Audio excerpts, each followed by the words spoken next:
ঝিঙে দিয়ে তো আমরা অনেক রকম রেসিপি করে থাকি, যেমন ধরুন ঝিঙে পোস্ত, ঝিঙের ঝোল, ডিম ঝিঙে ইত্যাদি ইত্যাদি। আজকে আমি সমস্ত রেসিপিকে একটা ধার করে দিয়ে একটু আলাদা একটা রান্না করে দেখাচ্ছি। আজকে আমি করছি ঝিঙে তিল মঞ্জুরি। এই রেসিপিটা করা একদম সহজ, যে কেউ পারবে করতে, আর খেতে অসাধারণ লাগে। আসুন তাহলে দেখিনি কিভাবে আমি করলাম এই ঝিঙের তিল মঞ্জুরি। বাই দ্য ওয়ে, আমি তন্দ্রা লিটল ওভেনে আপনাদের সকলকে স্বাগত। এখানে আমি 3টে ঝিঙে নিয়ে নিয়েছি। এই ঝিঙেগুলোকে আমি ভালো করে ধুয়ে পরিষ্কার করে নিয়ে আসছি, আর তারপর খোসা ছাড়িয়ে কীভাবে ছোট ছোট করে টুকরো করব সব করে আমি আপনাদের কাছে নিয়ে আসছি। আমার ঝিঙেগুলো পরিষ্কার করে টুকরো করা হয়ে গেল। দেখুন আমি এইভাবে ছোট ছোট করে টুকরো করে নিয়ে এসেছি। আর এর সাথে লাগবে আলু। এখানে আমার সিদ্ধ করা একটা আলু আছে, সেটাকেও এরকম ছোট ছোট টুকরো করে নিয়েছি। আর আছে 2টো কাঁচা লঙ্কা। আর নিয়েছি এখানে 1.5 টেবিল স্পুন তিল আছে, সাদা তিল। এই তিলটাকে আমি বেটে নিয়ে আসবো মিক্সিতে। মিক্সিং জার নিলাম একটা, নিয়ে তাতে একটা কাঁচা লঙ্কা দিয়ে দিলাম, আর দিয়ে দেব তিল, সাদা তিল দিয়ে এর মধ্যে সামান্য একটু জল দেব, দিয়ে একটা ফাইন পেস্ট তৈরি করে নিয়ে আসছি।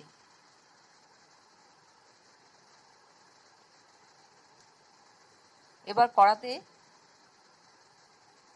1.5 টেবিল স্পুনের মতন সর্ষের তেল দিয়ে দিলাম। তেলটা একটু ছড়িয়ে দিচ্ছি কড়াতে, চারিদিকে লাগিয়ে দিলাম, আর একটু গরম হোক তেলটা। তেলটা গরম হলে আমি এর মধ্যে আলুগুলো দিয়ে দিলাম, আর একটু নুন দিয়ে দিয়েছি, আর একটু হলুদ গুঁড়ো দিয়ে দিলাম, দিয়ে লাল লাল করে ভেজে তুলে নিচ্ছি।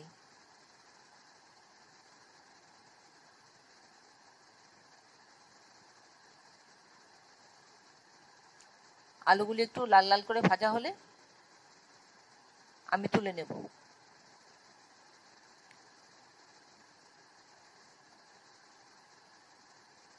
আমার হয়ে গেছে, এবার তুলে নিচ্ছি।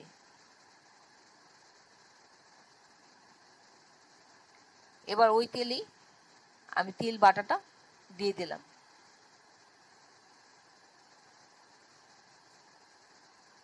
তিল বাটাটা দিয়ে ভালো করে একটু ভাজা ভাজা করে নেব, যাতে এই তিলটার থেকে সুন্দর একটা এরোমা বেরোয়। আপনারা কে কোথা থেকে, কোন শহর থেকে আমার এই রেসিপিটা দেখছেন, প্লিজ একটু কমেন্ট বক্সে কমেন্ট করবেন, আমার তাহলে খুব ভালো লাগবে। আর নতুন কোনো বন্ধু প্রথমবার আমার চ্যানেলটাকে দেখে থাকলে আপনাকে একটা বিগ হাগ জানাচ্ছি। চ্যানেলটাকে সাবস্ক্রাইব করে নেওয়ার জন্য অনুরোধ রইল, পাশে বেল আইকনটা অ্যাক্টিভেট করে নেবেন, যাতে পরবর্তী আমার সমস্ত রেসিপির নোটিফিকেশন সবার আগে আপনার কাছে এসে পৌঁছয়। আর আপনি যদি ফেসবুক থেকে দেখে থাকেন তাহলে ফলো অপশনটা ক্লিক করবেন, আর একটা লাইক দেবেন, তাহলে আপনি আমার সাথে জুড়ে যাবেন। আপনি আমার সাথে জুড়ে গেলে আমার সমস্ত রেসিপির নোটিফিকেশন সবার আগে আপনার কাছে এসে পৌঁছবে। এইভাবে ভাজতে ভাজতে তিলটাকে শুকিয়ে দেব, আর বেশ ভাজা ভাজা মতন হবে, সুন্দর একটা অ্যারোমা বেরোতে আরম্ভ হয়েছে। এই যখন অ্যারোমাটা বাড়াতে আরম্ভ হবে তখন এর মধ্যে আমি ঝিঙেগুলো দিয়ে দেব। ঝিঙেগুলো দিয়ে ভালো করে মিশিয়ে নেব তিলের সাথে। এবার এর মধ্যে আমি দেব একটু নুন স্বাদ অনুযায়ী, আর দিয়ে দিলাম কাঁচা লঙ্কা, আর একটু হলুদ গুঁড়ো, আর একটু চিনি দিয়ে দিলাম। সামান্য একটু জল দিয়ে দিচ্ছি যাতে মশলাটা এর সাথে মিশে যায়। ভালো করে সবটা নাড়াচাড়া করে নিচ্ছি, করে নিয়ে ঢাকা দিয়ে রাখবো।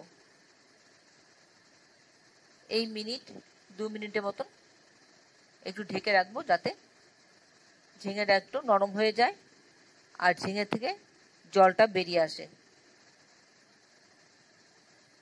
2 মিনিট বাদে আমি ফিরে আসছি।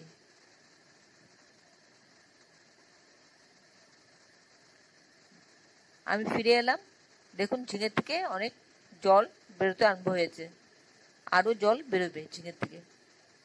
আবার একটু নাড়াচাড়া করে দিচ্ছি, এপিট ওপিট করে দিলাম। এবার এর মধ্যে মিশিয়ে দিচ্ছি ভাজা আলুটা। ভাজা আলুটা দিয়ে সবটা একসাথে ভালো করে মিশিয়ে নিচ্ছি। সবটা ভালো করে মিশিয়ে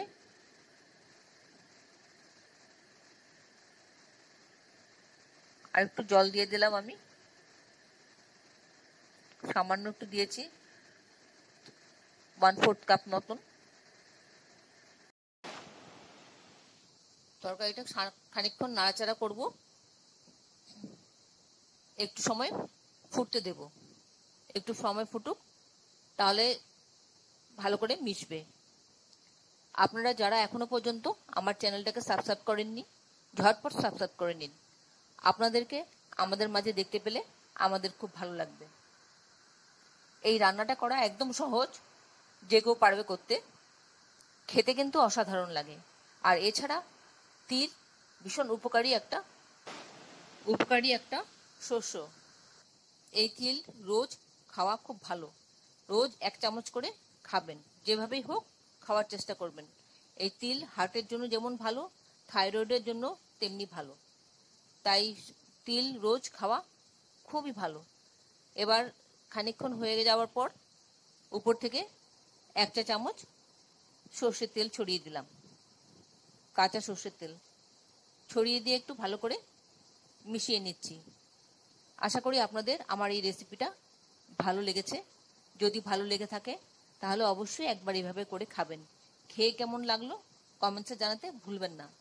আমি আপনাদের কমেন্টসের অপেক্ষা করি। আর রেসিপিটা ভালো লাগলে বন্ধুদের সাথে অনেক অনেক শেয়ার করবেন। এবার আমি 1 মিনিট স্ট্যান্ডিং টাইম দিয়ে প্লেটিং করে নিচ্ছি।